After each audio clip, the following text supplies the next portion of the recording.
Hi friends, मैं विवेक नायक current news bulletin में आपका बहुत बहुत स्वागत करता हूं।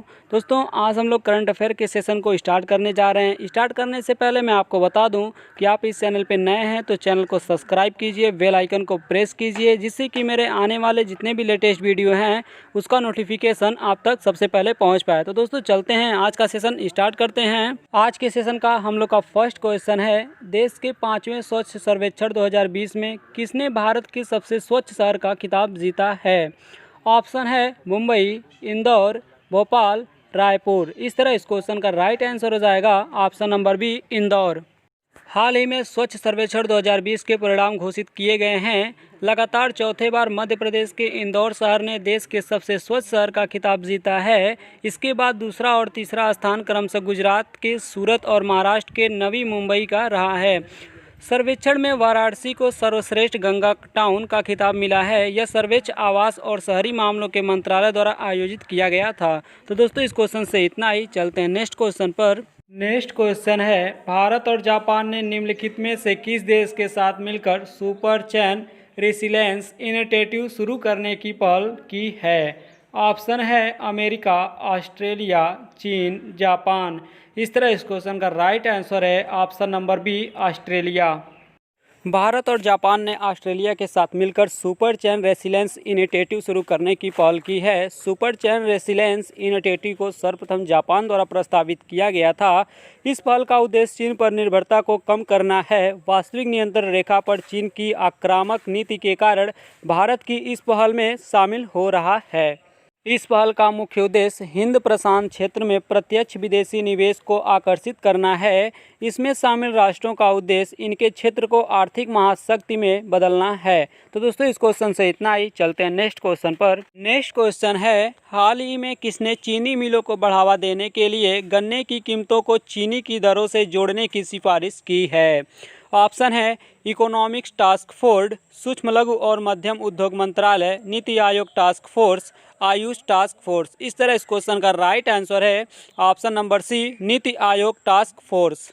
नीति आयोग टास्क फोर्स ने चीनी मिलों को बढ़ावा देने के लिए गन्ने की कीमतों में चीनी की दरों से जोड़ने की सिफारिश की है। इसका उद्देश्य गन्ना किसानों की बकाया राशि की समस्या को दूर करना और चीनी उद्योग को वित्तीय रूप से स्वस्थ बनाना है। टास्क फोर्स ने चीनी मिलों की उत्पादन लागत को निकालने में मदद करने के लिए चीनी के न्यूनतम मूल्य को बढ़ाने की सलाह दी है। गन्ना और चीनी उद्योग पर बने एक पैनल की रिपोर्ट को मार्च 2020 में अंतिम रूप दे दिया गया था। तो दोस्तों इस क्वेश्चन से इतना ही। चलते हैं नेक्स्ट क्वेश्चन पर।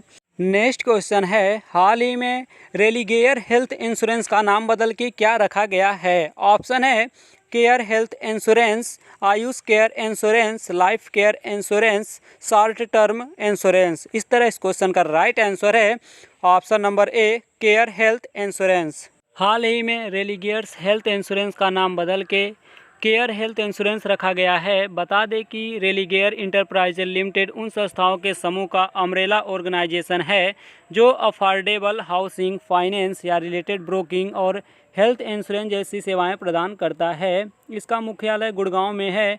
भारत में बीमा कंपनियों के संचालन के लिए भारतीय बीमा विनियामक और विकास प्राधिकरण द्वारा अनुमोदन की आवश्यकता होती है। तो दोस्तों इस क्वेश्चन से इतना ही। चलते हैं नेक्स्ट क्वेश्चन पर। नेक्स्ट क्वेश्चन है, हाल ही में किसने वित्तीय शिक्षा को बढ़ावा देने के लिए वित्तीय शिक्षा के लिए राष्ट्रीय रणनीति 2020 से 2025 जारी की है? ऑप्शन है गृह मंत्रालय, नीति आयोग, आरबीआई, शिक्षा मंत्रालय। इस तरह इस क्वेश्चन का राइट आंसर है ऑप्शन नंबर सी, आरबीआई। भारतीय रिजर्व बैंक यानी आरबीआई ने वित्तीय शिक्षा को बढ़ावा देने के लिए वित्तीय शिक्षा के लिए राष्ट्रीय रणनीति 2020 से 2025 यानी एनएसएफई को शुरू किया है। यह वित्तीय शिक्षा पर दूसरी राष्ट्रीय रणनीति है। पहली एनएसएफई 2013 में लॉन्च की गई थी। यह राष्ट्रीय रणनीति भारत को एक आर्थिक रूप से जागरूक और सशक्त राष्ट्र बनाने के उद्देश्य से लॉन्च की गई है। बैंक ने इस दूसरी राष्ट्रीय रणनीति के साथ 5 कोर एक्शन अप्रोच को पेश किया है। एनएसएफई 2020-2025 द्वारा हाईलाइट किए गए 5 सी हैं। पहला क्षमता यानी कैपेसिटी, सामग्री यानी कंटेंट, संचार यानी कम्युनिकेशन, समुदाय यानी कम्युनिटी और सहयोग यानी कोलैबोरेशन। पहली एनएसएफई राष्ट्रीय वित्तीय शिक्षा केंद्र द्वारा जारी की गई थी।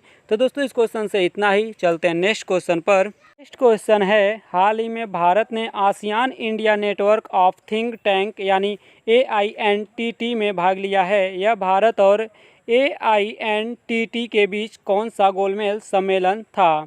ऑप्शन है 5वां, 6वां, 7वां, 8वां। इस तरह इस क्वेश्चन का राइट आंसर हो जाएगा ऑप्शन नंबर बी, 6वां।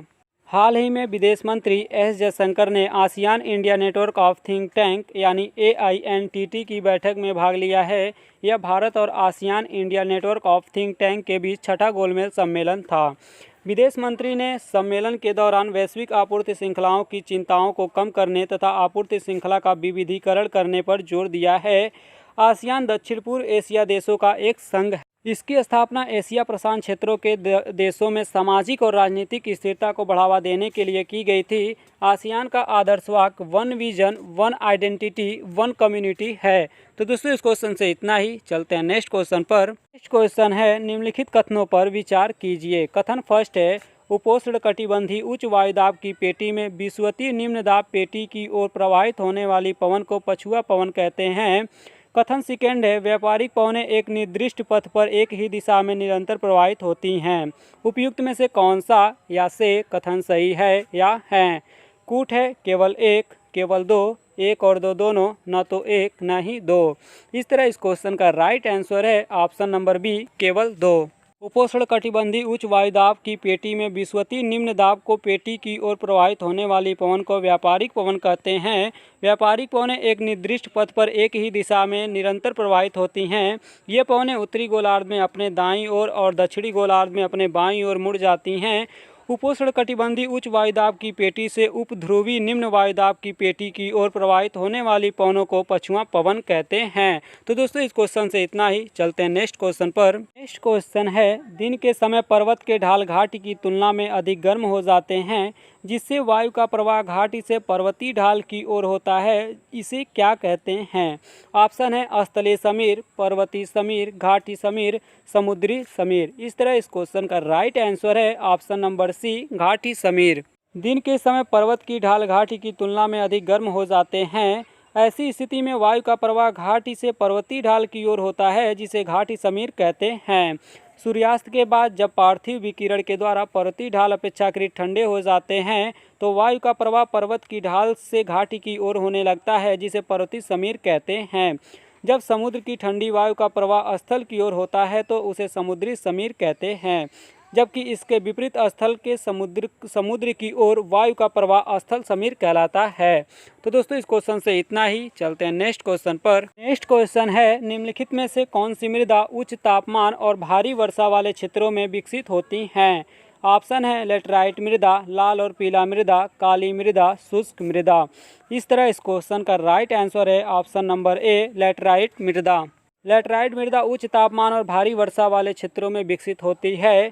इन मृदाओं में जैव पदार्थ नाइट्रोजन, फास्फेट और कैल्शियम की कमी होती है, जबकि लोहे के ऑक्साइड, पोटास और एल्युमिनियम के यौगिक भरपूर मात्रा में पाए जाते हैं। ये मृदाएं उष्णकटिबंधीय वर्षा के कारण होने वाले तीव्र निक्षालन से बनती हैं। तमिलनाडु, आंध्र प्रदेश और केरल में काजू की खेती के लिए लाल लेटराइट मृदा अधिक उपयुक्त मानी जाती है।